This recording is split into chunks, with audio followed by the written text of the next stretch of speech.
Law enforcement officials across the nation are hoping to expand their reach and solve more crimes.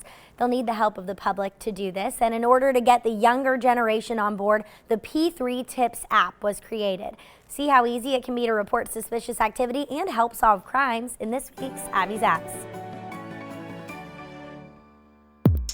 P3 Tips is an app used by most law enforcement agencies, so you can report an incident that took place nearly anywhere. Once you're in the app, you can select a category for what you're reporting and fill in the blanks. Just like the Crime Stoppers hotline, on the app you remain completely anonymous. P3 can also be used on school campuses to report suspicious activity or bullying incidents. In these cases, a student will go on the app and select their school instead of their city.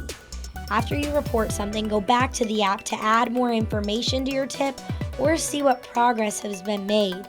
After the tip is submitted, it will be reviewed by law enforcement for appropriate action. Of course, in a case of emergency, dial 911 before using P3 Tips. For KATC TV3, this is Abby's Apps.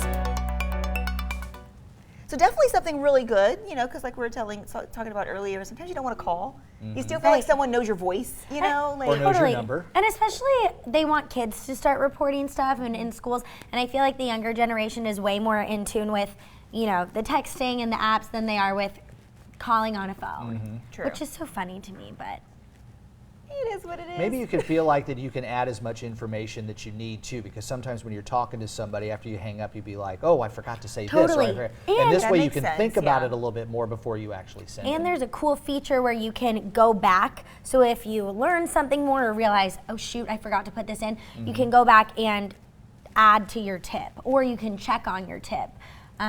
To see what progress has been made, which is really cool and kind of good for control freaks out there. I would be like totally panicked every second, you know, trying to figure out what happened. So you have all of this on KATC.com. Yes. So if they want to know more, they can just go. Or if you want to link to the P3 Tips, there's also a website if you don't like apps. But this is Abby's Apps, so use the app. Yeah, use it.